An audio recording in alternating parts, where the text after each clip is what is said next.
જય શ્રી કૃષ્ણ મિત્રો. પુરીનું જગન્નાથ મંદિર 4 પવિત્ર સ્થાનોમાંથી એક છે. અહીં અષાઢ મહિનામાં બીજના દિવસે ભગવાન કૃષ્ણની રથયાત્રા નીકળે છે. અમુક માન્યતા અનુસાર રથયાત્રા 500 વર્ષ પહેલા શરૂ કરવામાં આવી હતી. જો કે જગન્નાથ રથયાત્રાનો પ્રારંભ 12મી સદીથી થયો હોવાનું કહેવામાં આવે છે. તેનું વિગતવાર વર્ણન હિન્દુ પવિત્ર ગ્રંથો જેમ કે પદ્મ પુરાણ, બ્રહ્મ પુરાણ અને સ્કંદ પુરાણમાં મળી આવે છે. પુરાણો અનુસાર ભગવાન જગન્નાથની બહેને એકવાર નગર જોવાની ઈચ્છા વ્યક્ત કરી હતી, જે પછી જગન્નાથજી અને બલભદ્ર તેમની બહેન સુભદ્રાને રથ પર બેસાડીને શહેરની મુલાકાતે ગયા. ત્યારબાદ તેઓ ગુંડીચામાં તેમના માસીના ઘરે જઈને 7 દિવસ રોકાયા હતા.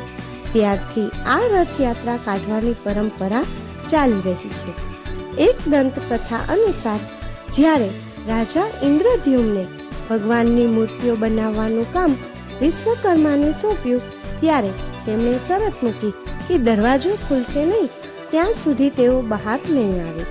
એક દિવસ અવાજ બંધ થતાં રાજાએ દરવાજો ખોલી દીધો અને વિશ્વકર્મા ભગવાન ગાયબ થઈ ગયા.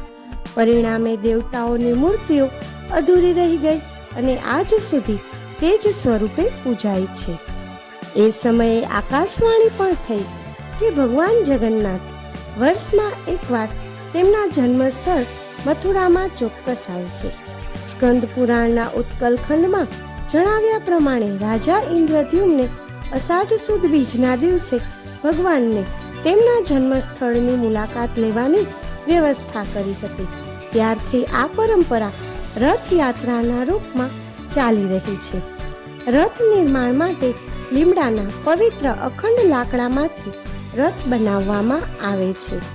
રથના નિર્માણમાં કોઈ પણ પ્રકારના ખીલા, કાંટા અને ધાતુઓનો ઉપયોગ કરવામાં આવતો નથી. જ્યારે ત્રણેય રથ તૈયાર થઈ જાય છે ત્યારે છર પહેનારાની ધાર્મિક વિધિ કરવામાં આવે છે.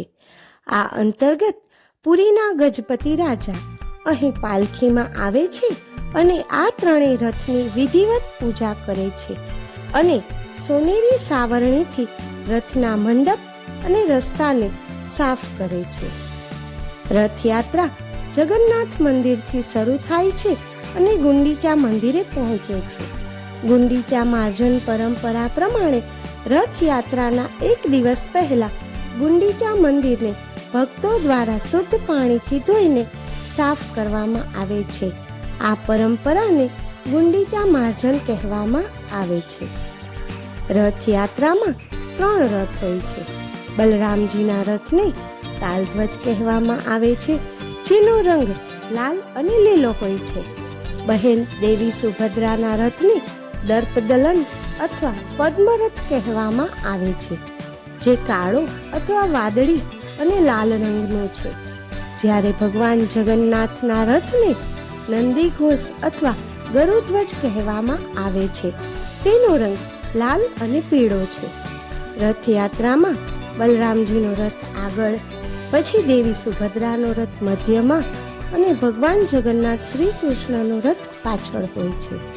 નંદીઘોષ રથ 45.6 ફૂટ ઊંચો, તાલધ્વજ રથ 45 ફૂટ ઊંચો અને દર્પદલન રથ 44.6 ફૂટ ઊંચો હોય છે. રથયાત્રાના 15 દિવસ પહેલા ભગવાન જગન્નાથને 108 કળશથી શાહી સ્નાન કરાવવામાં આવે છે, જેના કારણે તેઓ બીમાર પડે છે અને ત્યારબાદ તેમને 15 દિવસ માટે અલગ રૂમમાં સુવડાવવામાં આવે છે, જેને ઓસરઘર કહેવાય છે. 15 દિવસના આ સમયગાળા દરમિયાન મંદિરના મુખ્ય સેવકો અને વૈદ્યો સિવાય કોઈ મહાપ્રભુને જોઈ શકતું નથી. આ દરમિયાન મંદિરમાં મહાપ્રભુના પ્રતિનિધિ અલરનાથજીની પ્રતિમા સ્થાપિત કરવામાં આવે છે અને તેમની પૂજા કરવામાં આવે છે. 15 દિવસ પછી ભગવાન સ્વસ્થ થઈને ઓરડામાંથી બહાર આવે છે અને ભક્તોને દર્શન આપે છે, જેને નવયુવાન નૈત્ર ઉત્સવ પણ કહેવામાં આવે છે. ત્યારબાદ બીજા દિવસે મહાપ્રભુ શ્રી કૃષ્ણ તેમના મોટા ભાઈ બલરામજી અને બહેન સુભદ્રાજી સાથે રાજમાર્ગ પર બહાર આવે છે અને રથ પર બેસીને શહેરની યાત્રા પર જાય છે. રથયાત્રા જગન્નાથ મંદિરથી શરૂ કરીને ગુંડીચા મંદિરે પહોંચે છે. ગુંડીચા અથવા ગુંડીચા એ રાજા ઇન્દ્રદ્યુમ્નની પત્ની હતી, જેણે ગુફામાં બેસીને તપસ્યા કરી હતી કે જ્યાં સુધી રાજા ઇન્દ્રદ્યુમ્ન બ્રહ્મલોકમાંથી પાછા ન આવે. ગુંડીચાની તપસ્યાને લીધે તે દેવી બની ગઈ અને તેની તપસ્યાના બળથી તે નારદ મુનિ સાથે બ્રહ્મલોકની યાત્રા કરવા સફળ થઈ અને તે રાજાને લઈને પાછી ફરી શકી હતી. આ યાત્રા સૌથી પહેલા બલભદ્રજીના રથથી શરૂ થાય છે. તેમનો રથ તાલધ્વજ રવાના થાય છે. ત્યારબાદ સુભદ્રાના પદ્મરથની યાત્રા શરૂ થાય છે. છેલ્લે ભક્તો ભગવાન જગન્નાથના રથ નંદીઘોષને વિશાળ દોરડાની મદદથી ખેંચવાનું શરૂ કરે છે. આ રથયાત્રા ગુંડીચા માના મંદિરે પહોંચીને પૂર્ણ માનવામાં આવે છે. ભગવાન જગન્નાથ, બલભદ્ર અને દેવી સુભદ્રા ગુંડીચા મંદિરમાં 7 દિવસ આરામ કરે છે.